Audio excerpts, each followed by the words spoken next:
Hello retro fans!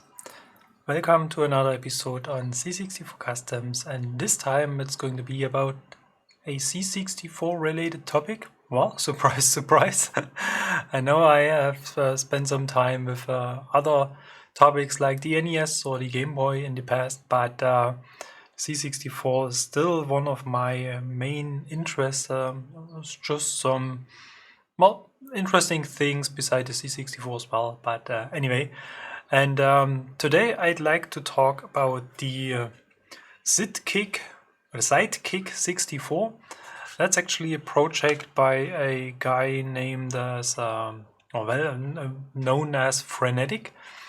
And this is still in development. It is not finished yet.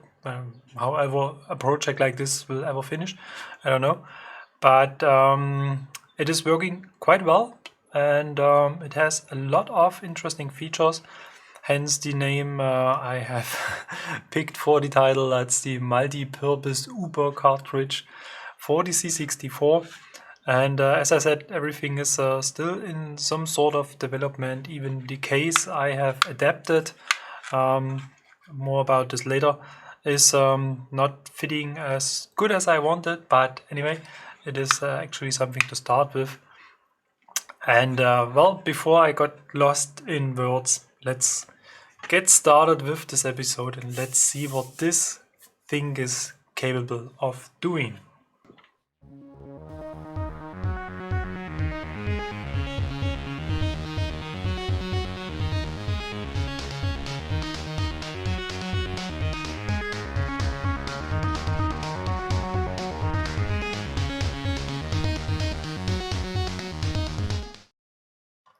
So, and here we are, and as usual, let's have a quick look at my desk, because I already prepared a lot of things today, and I hopefully can go through all the topics I have in mind so far, and let's see whether we can squeeze this into a more or less reasonable length.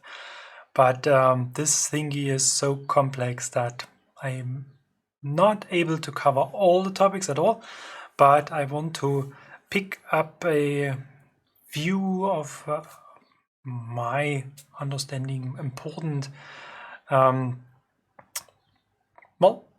features, so to say, and therefore let's get started. So this time I haven't used a boxed C64 because the one I was starting to work with has an already modified kernel, and I really want to kind of use a C64 board that is as stock as possible.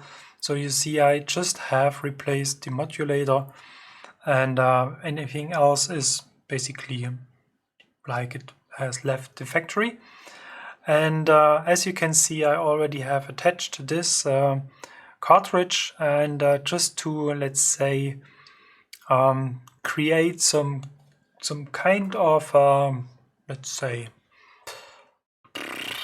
frame, or let's say something that describes the purpose of this cartridge. I want to go back to a couple of other things, therefore let's get started with the topic of flash cards at all. So basically, the Sidekick64 is a cartridge emulation system with much more features, but we already know cartridges like the Ultimate 2 Plus or the Ultimate 1 or the Ultimate 2. They all kind of follow the same principle. We have a very powerful sort of CPU inside this flash card, and it is actually emulating everything we can feed into the C64 using the expansion port. And another example would be the Turbo Chameleon. This is version 2, which has a kind of similar approach, but adds, let's say, turbo functionality to the C64 as well. And we have, let's say, easier cartridges like the Kerberos MIDI cartridge, which is a flash cartridge as well with easy flash functionality. And yeah, we got Easy Flash and Easy Flash 3 as flash cartridges as well. And they all come in different, let's say, flavors, colors, whatever we want to say. And they all aim for a certain, let's say, range of functionality. So the question I was just raising is, do we need another flash card for the C64? And what's going to be the main purpose behind this project? But as soon as I started to dig into this topic, I was kind of fascinated about the features and functionality, and especially the speed of development of this project. And therefore I thought this is really something I have to get my hands on. I really have to do some tests with this. And well, so to say, I spent about 2 weeks, something like this, with some interruptions indeed, working on this topic. But I think I got into most of the things this thing is able to do. So let's have a look at the cartridge itself and what it is capable of doing. And therefore we need to switch on the C64. No signal. What's that? Ah, here we are. And it has a kind of start menu. So if you boot up your C64, we can see that there are a couple of things are already defined. And the interesting thing is that this menu is completely customizable. So there's a config file on the SD card. More about this later. And you can really design this menu to your own preference. And I stick to the standard configuration. I just added a couple of things in terms of cartridges and freezers and kernels and PRGs. And as you can see, you can predefine your favorites, but you have the chance to use a built-in browser as well, and then you can go through your directory and can pick things you like to start with your flash card. And let's just jump out of this. And as you can see, it has basically a couple of main sections. So you have this cartridge section. This Sidekick64 is able to emulate multiple formats of cartridge designs, so to say, up to the Gmod cartridges, as we have seen for Sam's Journey, for example, or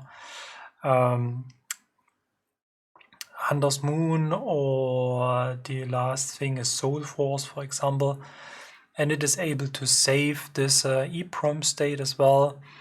And it can emulate a couple of easy flash formats as well. So this is very, very versatile.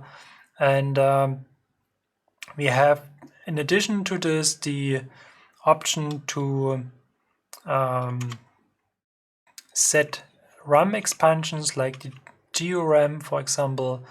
And we can store the content of the GeoRAM on our SD card. And we have the ability to emulate SIDs, and we can add SIDs to our existing SID, for example.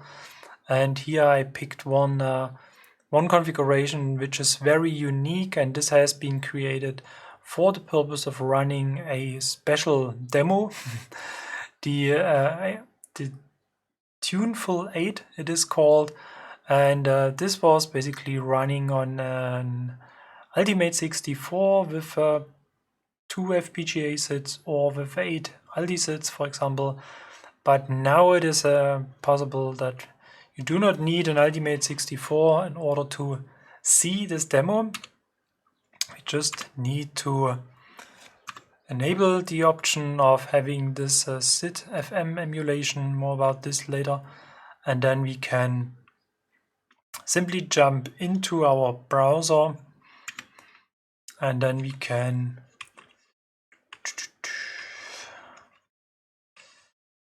start the demo right now.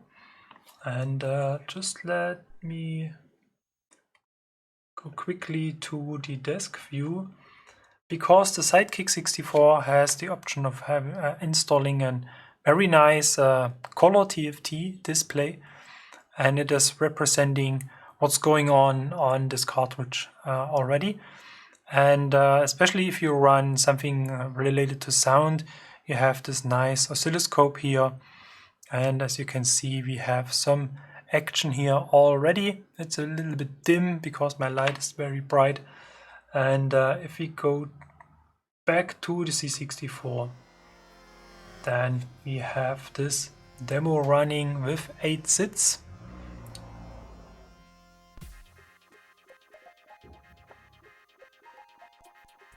So we are not going to watch the whole demo, so you probably know this already, but this is basically one functionality of the Sidekick64.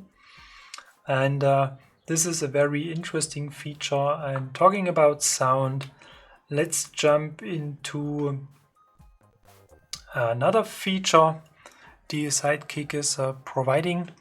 So in order to do so, we have to jump out of this and we go back to the menu and to the settings.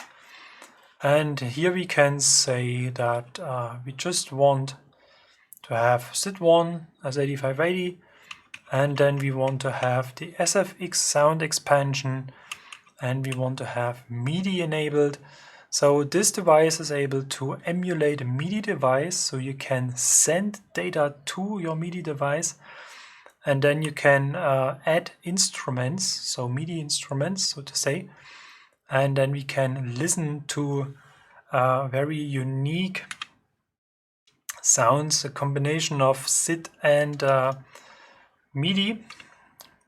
So let's go back to this, and then we go to the browser, and then we can start, for example, this one.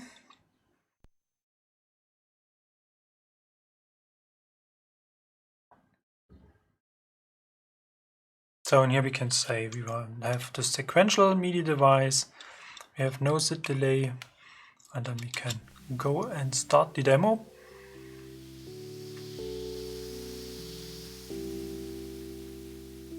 And within a few seconds we should get the full sound of this little demo.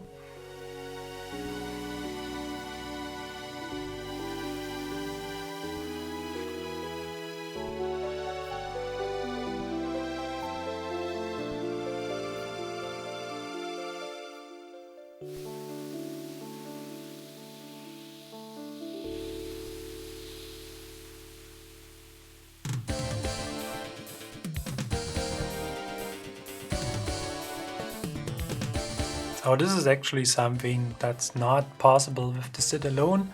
So we have to add some additional music functionality, and you may notice from the FM Jam card, for example, that there is a chance to combine different methods of sound creation.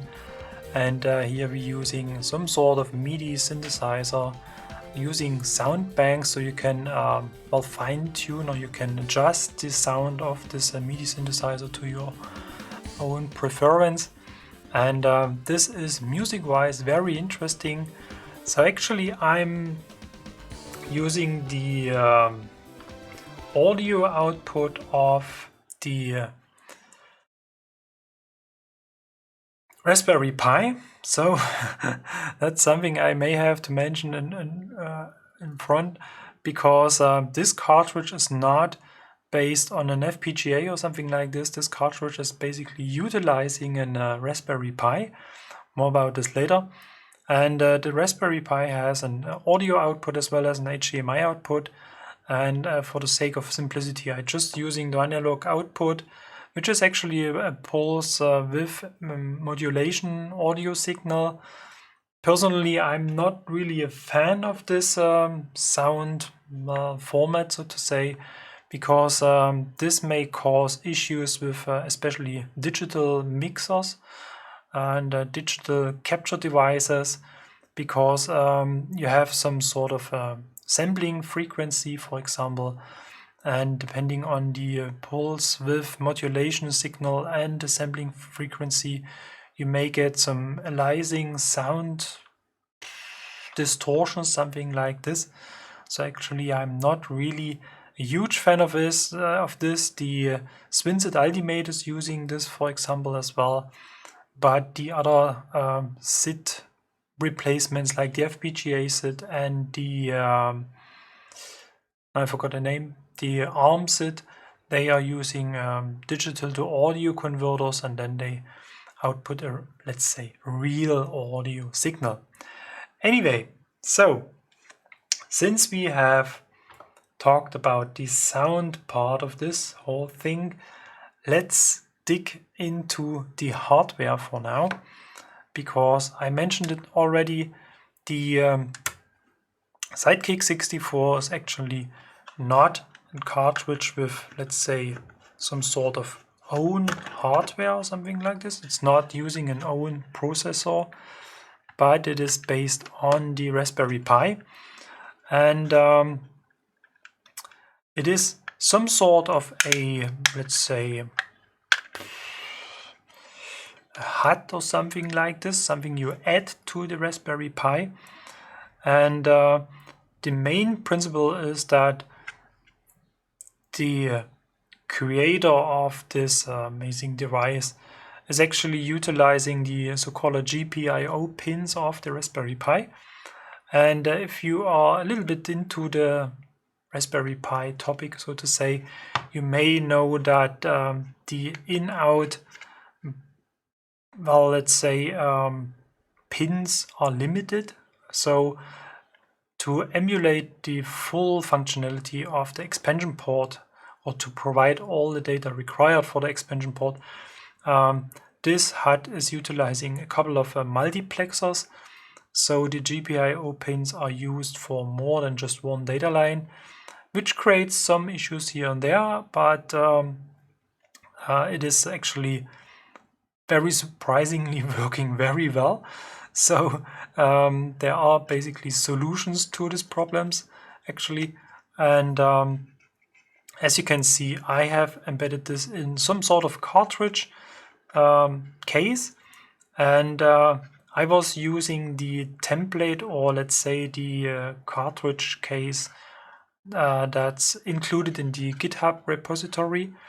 But this cartridge was actually designed for the bigger Raspberry Pi 3A, I think. I'm actually not sure. But I'm using the Raspberry Pi 3A Plus, which is actually a little bit smaller.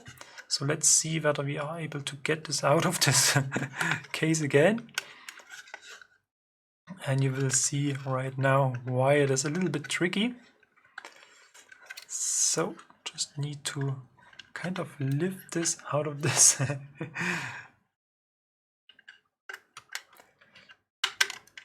There we go. So, and this is how this whole thing looks like. So the Raspberry Pi is some sort well, below this main cartridge, and can be easily removed from it as well. And I really like the option of using this Raspberry Pi 3A Plus. Yep, because it is way smaller than the original Raspberry Pi, and therefore you are able to create a much, let's say, slimmer cartridge case as well. And the reason why it is a little bit tight is that there are some sort of a distance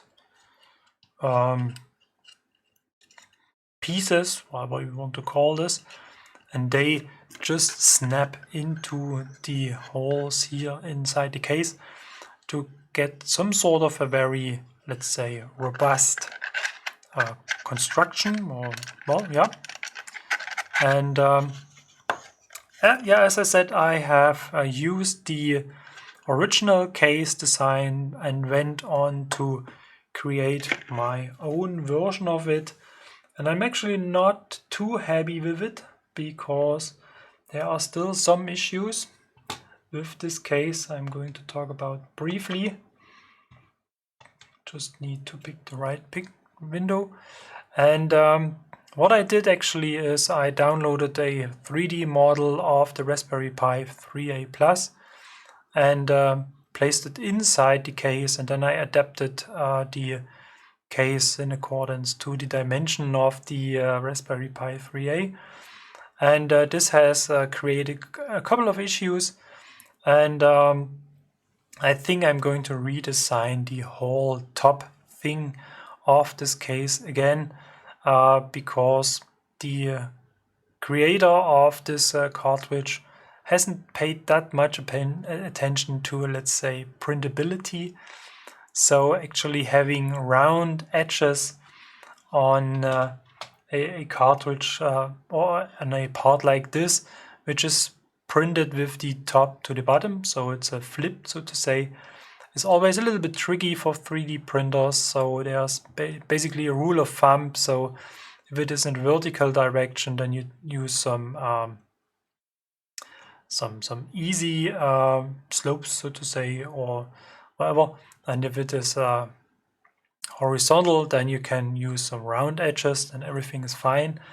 And the next thing I needed to adapt was basically the cutout for the display, because this this HUD has the option of using two different display types. So we can use the smaller OLED display, or we can use this bigger TFT display, and the case included in the repository is using the OLED display, and therefore it is a little bit smaller, and the position is different as well. So I had to change this part of the top as well, and the case included in the repository is using, or it's based on a different, let's say, version of the PCB. So there were a couple of iterations, and the most recent iteration has a slightly different position of those jumpers. So I had to move this part as well. And I really like this original, let's say, labeling, but it was, let's say, some sort of sticking out of the case, which increases the problem of printability. So I have changed this, and I have sort of embossed this into the case, and therefore I have the chance to print this actually in 2-color.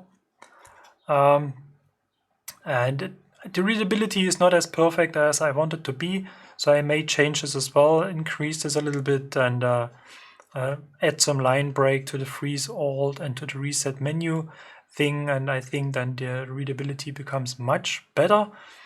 And actually this is printed on the Prusa printer, and I have used 2 layers of different filament to get this color effect. And actually this is what we can see here as well.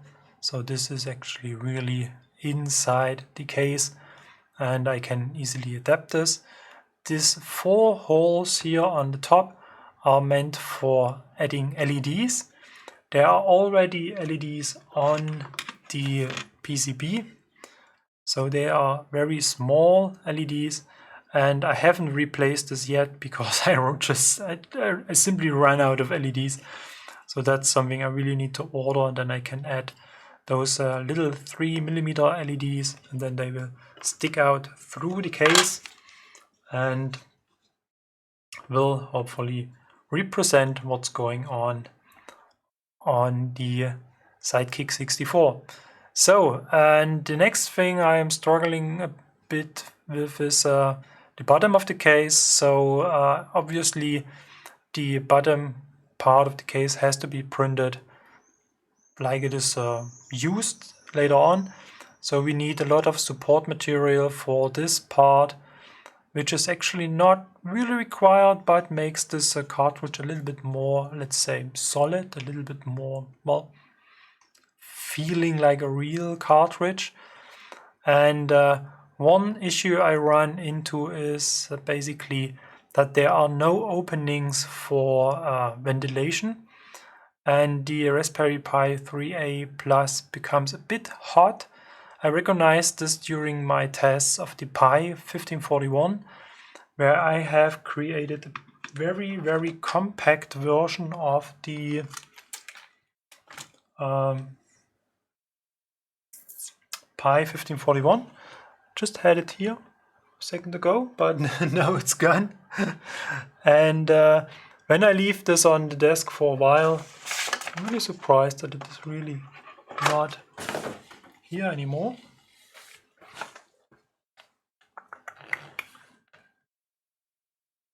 Nope. Has disappeared. Very strange. Probably find this at the end of the video. But anyway, and I had the issue that the Raspberry Pi starts to become a little bit unstable when it becomes too hot. So that's something I'm going to add to the bottom part of the case as well. Some openings for circulation of the hot air to get some cooling into the case. Maybe I add a couple of, let's say, small openings to the top so that we have a chance to cool this little processor on the Raspberry Pi. So as soon as I have done this to my full, let's say, satisfaction, I will upload this to either the repository and or the Prusa printer page so that you can download this and print this on your printer as you like it and using the color you want. And there are a few smaller things like these little edges here. They are very, very small, and if you use, for example, PETG, which is indeed a little bit brittle, so to say, then this tends to break out quite easily. So especially the first version I have created had this problem very, very quickly, so that I lost one part of the corner here. And this is actually the version for the smaller display, and this was actually my first print, and this was my first print of the bottom part. And here I forgot to set up the support material accordingly, and therefore quality is a bit ugly, so to say. And I had some issues with the temperature for this filament too. So this is actually, well, the downside of prototyping. So I went on and changed a couple of settings, and I got some quite nice case for the bottom layer and this new version for the top layer. And actually this is working quite fine. I just had to make some minor changes to this block, which is actually to use a little screw to keep those two parts together. So, and if you do so, then it is really, really, well, robust, so to say. Anyway, then let's move on and assemble this whole thing again and add this back to the C64. One thing I'd like to mention, as long as it is open, for full SID functionality, we have to add the chip select signal from the original SID to the Sidekick64 HUD. And the next thing, if we want to use kernel replacements, then we have to use an address line, an in-out line from the CPU to the Sidekick64 as well. And this is basically well, some sort of a limitation. The Ultimate 64 and the Easy Flash 3, for example, is capable of replacing kernel images without this kind of little hack, but anyway, that's not a real issue. You can easily add this by using some sort of grabbers. And if you use a cased C64, which is something I highly recommend, then you simply just lead this 2 wires to the expansion port, and then anytime you're going to use the Sidekick64, you're probably not going to remove it anyway, then you can add this to your system. So there are a couple of jumpers, and most of the stuff is explained in the repository. It is a little bit tricky to understand because the project has made a lot of progress, and not all of the most recent updates are represented at the repository, but there is a very long and extensive thread at the Forum 64, which I highly recommend to go through if you want to jump into this topic.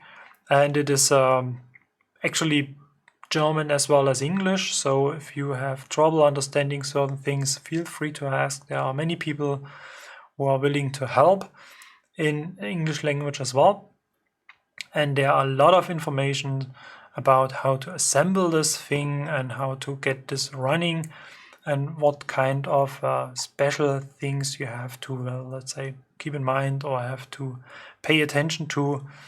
And talking about assembly, I have created a very short video showing how I have done this. So the PCB came sort of pre-assembled, so all of the SMD parts were already soldered. I have actually ordered PCBs as well without the SMD parts, where I'm still waiting for a few parts to arrive, and then I will go and run Sidekick64 from scratch. It's really something I'm interested in. But as you can see, the components needed to be soldered to this PCB are through the hole, actually, and this is basically very simple to accomplish.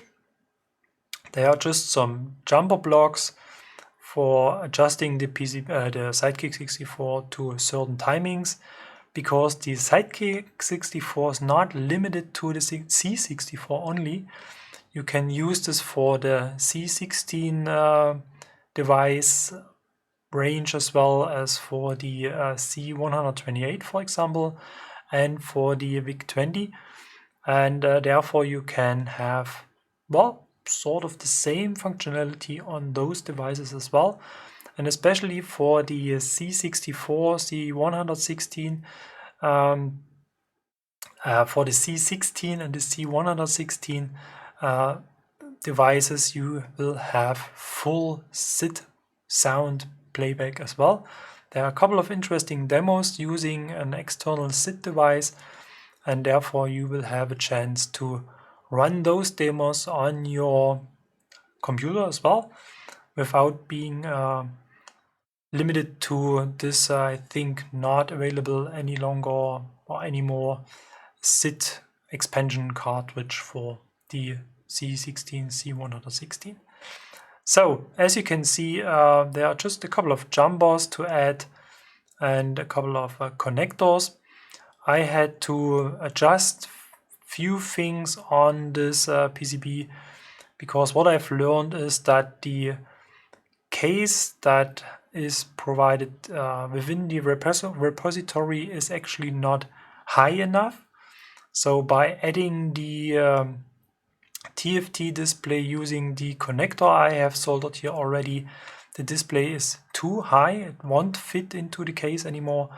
So I had to change this a little bit. So I cut the pins of the display and I changed the pins as well as the connector on the PCB to get a lower position of the display to fit everything into the case. So that's probably something I am going to consider, creating a, let's say, slightly higher case which may cause some issues with the expansion port, so we may have to add another kind of step into the case design, which makes it a little bit harder to print. But as I said, I was able to reduce the height of the display, and here you can see that the TFT won't fit into the original case design, and therefore I really had to change this. And just to show you the position of the TFT display, you can see it is much lower than on the original version I have created. So I went through a couple of iterations until I found the right height of it, but at the end it was kind of working. So then let's just put this together, some sort of work in progress style, so that we can add it back to the C64.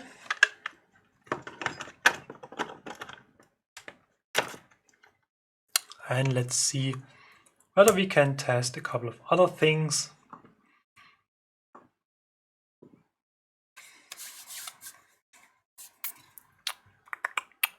So, no signal. I hope it's not going to stay this way. I forgot to insert the SD card. And without the SD card, the system is really doing nothing at all. So this is actually something I am not really happy with it. Actually, everything you're going to use is stored on the SD card. So this is like the Pi 1541 started as well. So hopefully we will get USB support for the Sidekick64 as well, so that we can utilize the USB port and using sort of thumbsticks to store our stuff on it, because it is a little bit cumbersome to remove the SD card to add things to it, especially when everything is assembled. If you're using a cased C64, then the position of the SD card is a little bit tricky. You might get out this with some sort of a little helper, but to get it back is a little bit tricky, especially if you have some sort of a final assembled setup, something like this. So if everything is just flying on your desk, like for me here, then it's not so tricky, but actually this is something I'm really looking forward to if it is going to be added to the Sidekick64. So let's talk about cartridge emulations. I have briefly mentioned this already. So we can run a couple of different cartridge formats. We can use the classic cartridge formats, like for example PANG, which is actually just a cartridge image of the original cartridge. And we can use cartridges that have been converted from PRGs, for example. We can use cartridge formats like the EasyFlash 3, and we can use the Gmod cartridge format. And I have just one example here, which is actually Sam's Journey. And we may have to add back the sound so that we can hear something.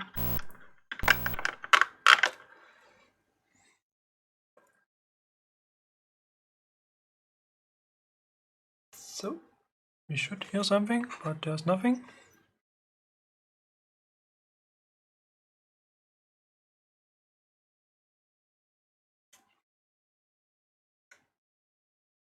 No, no sound.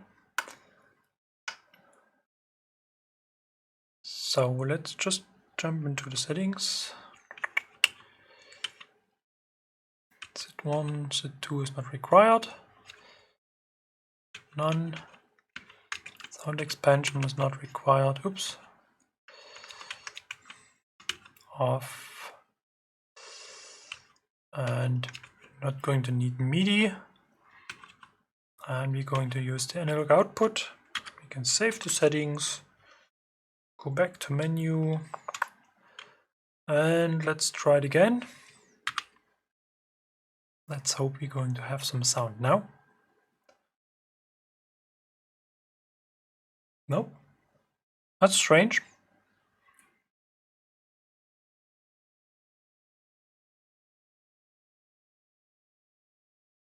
So this might be an OBS issue or something related to my setup. So let me just test something, if it is going to improve.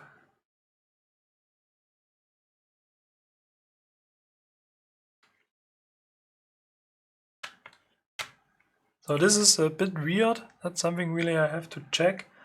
So give me a second, I'm back soon.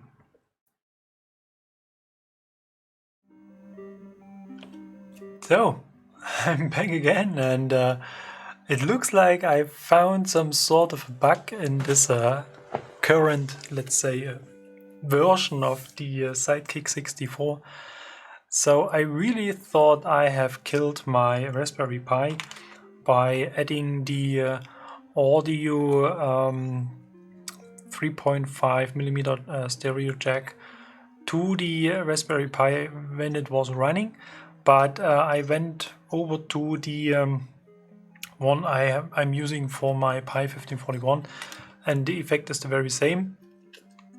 And actually, what I have discovered so far is that now we can hear some sound,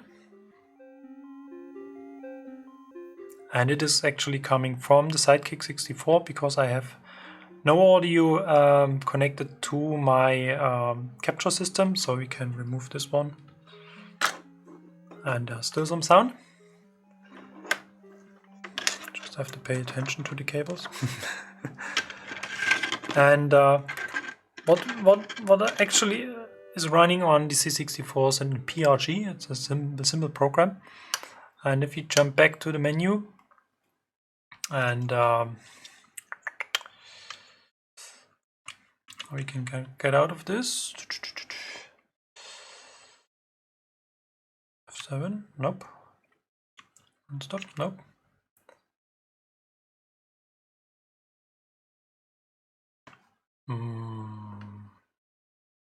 F7 menu. Nope, F7 won't work. Strange thing. But what I was going to say is actually, oh, it looks like the whole system got stuck somewhere in between. So we may have to, let's power cycle the whole thing. Probably I've tested too much in a row. So now we can see this nice flashing LEDs, so we see something is going on. So if we enable SID and FM music emulation, I just set this to SID emulation. You have seen this just a few minutes ago. And if we jump into a cartridge, then we have actually no sound. So it looks like all of the cartridge emulation is actually not with emulated sound so far. That's rather strange. And if you jump back and start in PRG, for example, like we have done,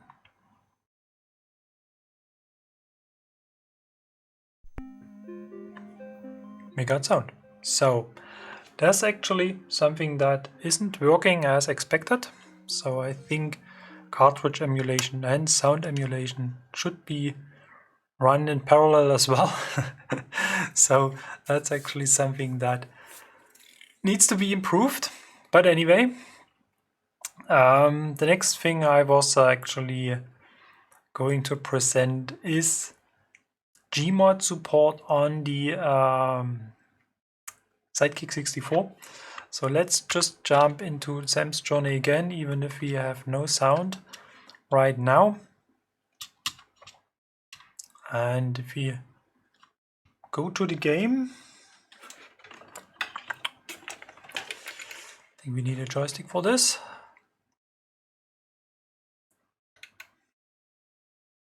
Then we are able to select the game, like we know this from the original cartridge. And here we can see that I have already started to play this, so that's not really an intentional let's get through the game play.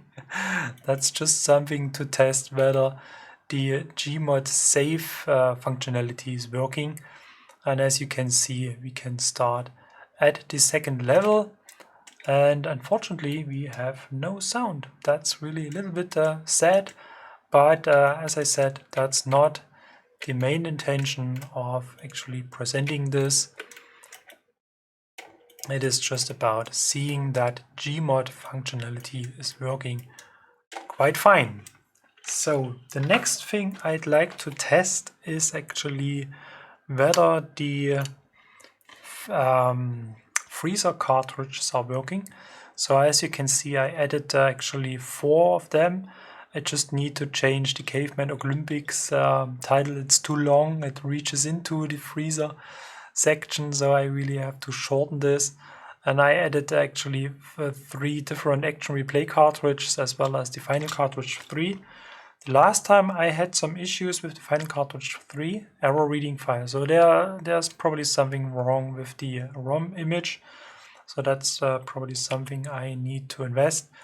But when we dig into the, if we jump into the action replay cartridge, for example, then we can easily install fast load, perform a reset, or use all the different utilities. And if we're going to add a real, let's say, drive to the C64, then we would have our fast load, and then we can use our floppy speeder, so to say. So therefore, it is quite easy to combine the Sidekick64 with a real floppy drive. So we could use the Pi 1541, for example, and then we can have some disk images and all that stuff we can store on a floppy drive. And actually, that's an interesting thing I haven't mentioned so far. You may wonder where the the Raspberry Pi gets its power from. And there are actually 2 options. So we can power this over the C64. And this is the reason for having this jumper here. So basically the one that's this little hole.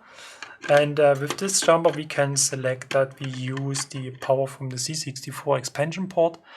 It is not recommended to do so with the original C64 power supply, so this so-called elephant foot. But if you have a, let's say, a bit beefy power supply like the C128, if you modify this to use a different plug. So actually I'm running a power supply like this, or one power supply I have built in the past. I just forgot the name, damn it. Well, anyway, there are some replacement power supplies which are capable of providing enough juice to power the Raspberry Pi as well. And if not, then you can power the Raspberry Pi over USB as normal. Just have to remove the jumper, and you really must remove the jumper. Never run the Raspberry Pi on USB power. Have this jumper on the board and power on your C64. This will, this may or will cause some damage to your C64, and that's actually nothing we are looking to. And well, the last thing I want to test, I haven't tested it before, is the kernel replacement. So actually I'm really interested in to see what's going to happen now. If we're going to press F8 and go to basic. So we can't see, nope, that hasn't worked. So that's probably the wrong kernel or just a user error.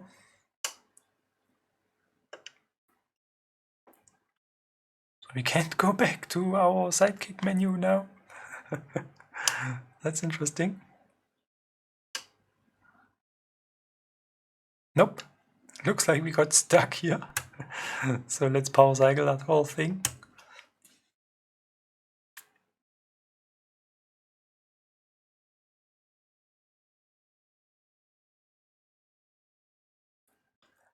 And maybe I was just using the wrong kernel. Let's test this again. Nope.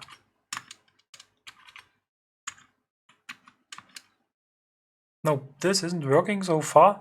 So that's really something I need to spend some time with to see how this kernel replacement is going to work.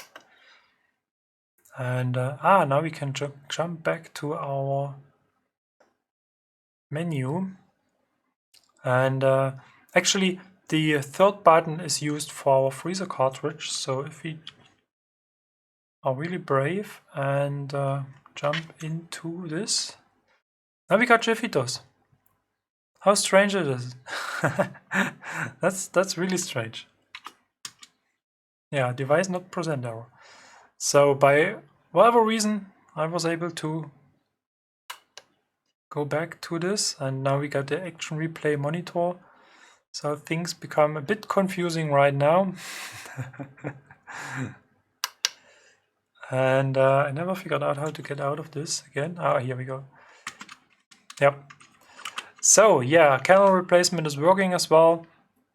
It's a bit strange how to activate this, but actually it did so after we used the reset of the action replay cartridge.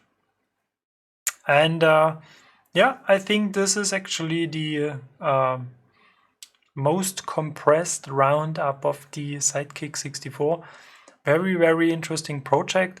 I'm going to add a couple of links to the comment section, to the repository, to the forum 64 thread, and to the shop where you may get the pre-assembled PCBs more or less soon. And as I said, I'm in the middle of ordering the missing components, the SMD components, and I will try to assemble at least one by myself. So I'm really interested in to see how this is going to work. This is not the smallest version of SMD parts, so it should be possible to do so. And as I said, I'm going to work on the case as well a little bit until I'm really happy with the result, and will upload this either to the repository or to the Prusa printer. If you have any questions whatsoever, then feel free to add them to the comment section. So I'm not going to add the links to the comment section. I'm going to add the links to the description for the video. I'm always keep mixing this up anyway. And I will try to figure out what's the issue with having no sound while running cartridges. I think that's something that may have appeared to others as well. And anyway, that's basically the end of the video. It's, well, a lot of content to cover, and there were a couple of hiccups. I'm really sorry for this one. So it's sometimes a little bit tricky to test everything up front, and sometimes I just run into things I haven't tested because I just well, had not enough time to do so. Anyway, that's quite common to this channel. I think you're more or less used to it. And as usual, thank you very much for watching. I'm looking forward to your comments and questions, and then see you for the next episode. I can spoiler a little bit. I can say there are very interesting things in preparation already. And yep, then as usual, thanks for watching. See you later. Bye bye.